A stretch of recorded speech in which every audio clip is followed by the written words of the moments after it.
Welcome back to This Week in Space with yours truly, Miles O'Brien, the best way to get your fix of space news, powered by spaceflightnow.com. NASA's Mars Reconnaissance Orbiter is on the mend after a long stint in intensive care, or what the wizards at the Jet Propulsion Lab call safe mode. Engineers there were able to upload some new software which they hope will stop MRO's computers from spontaneously rebooting. What are they using, Vista or something? Anyway, they believe the new software patch has solved the problem and the science should resume in earnest soon. One thing good for Mars lovers, when MRO calls up the help desk, it doesn't get caught in voicemail hell. Meanwhile, down on the rust-colored surface, Spirit is looking a lot like me when I take to the links. That is to say, stuck in the sand trap. The problem is the rover has a right rear wheel that has gone tango uniform, as in toes up. 3 years ago, Spirit's right front wheel failed, so now the rover has only one working drive wheel on the right side, making an extrication from the sand unlikely. But the Never Say Die team at JPL is working on it, and during a recent troubleshooting session, that long broken front wheel actually moved a tiny bit. Prospects for a full recovery remain bleak, however. The best they may be able to do is tilt Spirit so its solar arrays still generate enough juice to stay alive during the winter, which comes in May. Back now to our top story and NASA's future. It appears President Obama is close to making a decision on which course to chart in space. Whenever he shares his vision with the rest of us, the debate will move to a broader realm, and of course Congress, where, as we all know, nothing is guaranteed. The other day, the Speaker of the House, Nancy Pelosi, showed her colors in a gabfest with reporters. She said she has not been, and we quote her, a big fan of manned expeditions to outer space in terms of safety and cost, but people could make the case technology is always changing, end quote. Oh boy. Well, fortunately for space fans, there are some people in Congress who do their homework and are strong supporters of manned spaceflight. And as it turns out, many of them are big fans of the Bush vision for space exploration. Among the big supporters in this realm is the chairwoman of the House Subcommittee on Space and Aeronautics, Gabrielle Giffords, a Democrat of Arizona, who incidentally is married to NASA astronaut Mark Kelly. On December 2nd, she held a hearing on the pros and cons of Constellation, the Bush plan, versus commercial alternatives, where Augustine was leaning.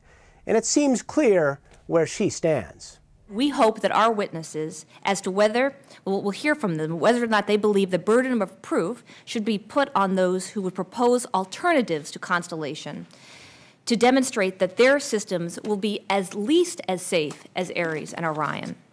Alternatively, we would like to hear whether or not it would be acceptable to reduce the required level of crew safety on commercially provided crew transport services used to transport U.S. astronauts much below what it looks like to be achievable in the Constellation program.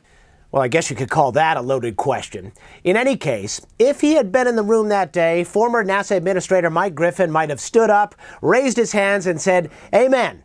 Okay, well, maybe the man who once likened himself to Spock would have been a little more reserved. But he does firmly believe NASA should press on with Ares and Constellation as it is currently envisioned. One of the big things he's worried about is the time between vehicles, the infamous gap. More now from Mike Griffin. Mike Griffin, good to have you with us on our premiere This Week in Space. Let's talk about the Augustine Commission and what's happened in the wake of it. Has it been constructive for the space community? Has it helped NASA? Well, it has been constructive, and it helps NASA in the following way, Miles. The key point that the Augustine Committee made is that without a $3 billion increase, the agency will be going out of the manned spaceflight business after the space station. That would be a sad moment for those of us who care about this. Well, it certainly would be for me. It's something we have a 50-year history of doing. We've done it better than anyone else who has ever done it, and to get out of the business seems foolish. Augustine and the committee made it clear and have said repeatedly they didn't offer recommendations, simply options. But if you look at those options, it doesn't seem like they're big supporters of Constellation, of Ares, a program that you helped shepherd into the state it is in today. What's your take on that? Well, it was a little odd because they couldn't find anything wrong with the program and said so, and they didn't find a better option and said so. But it seems like they were very interested in having the government get out of the business of transporting crew to low Earth orbit and turning it over to commercial entities, which don't yet exist. Well, what's the matter with encouraging the private sector to get into low Earth orbit and leave that the bigger challenges, the longer distances, to NASA? Well, first of all, it's still a big challenge to get crew into low Earth orbit. And second of all, if you'll recall, I was the guy at NASA who started the practice of providing some seed money to commercial transportation firms. I would just like to see them succeed with cargo first before we start trusting them to ferry crew. So at this juncture, when you hear the folks at SpaceX, Elon Musk, talk about how optimistic they are about being able to deliver, you're a bit skeptical. I'm way more than a bit skeptical, Miles. I want to see them succeed repeatedly in transporting cargo before they are entrusted with crew. So if you were in that corner office of the 9th floor, NASA headquarters, running the show right now, what would you do?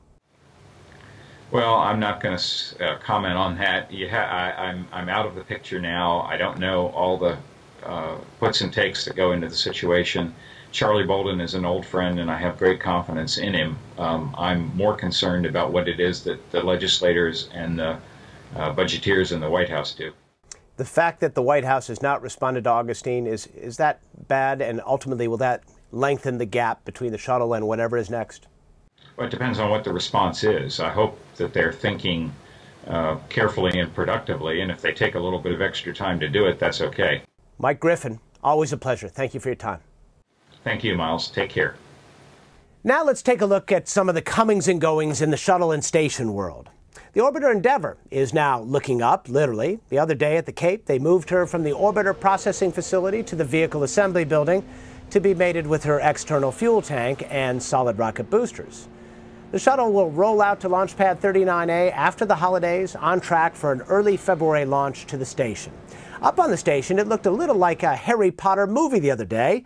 Astronaut Jeff Williams broke out what appear to be a pair of bludgers used in the game Quidditch. Actually, it's part of an MIT experiment called Spheres to test autonomous formation flying. Cool stuff, but clearly Williams' crewmate on the treadmill, Max Sarayev, was unimpressed. He must be a muggle.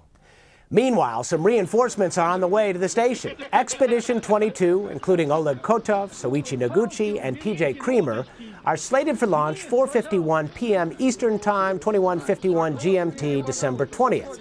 Now, before they leave, they will be blessed by a Russian Orthodox priest. They'll sign a door in the crew quarters that everyone signs. They'll watch a movie called The White Sun of the Desert. And then finally, as they get near the launch pad, they'll pee on the tire. Why? Because Yuri did it. Then and only then will they be deemed fit and ready for launch. Now, by the time you watch this, they may have already departed. Be sure to check out spaceflightnow.com for live mission updates as they happen. We cover all the missions for you. It's time for us to take a break. When we return, what goes up must come down. Nicole Stott is the latest station keeper to learn what the challenges are of returning to the world of gravity. It's a weighty segment, so by all means, don't deorbit now.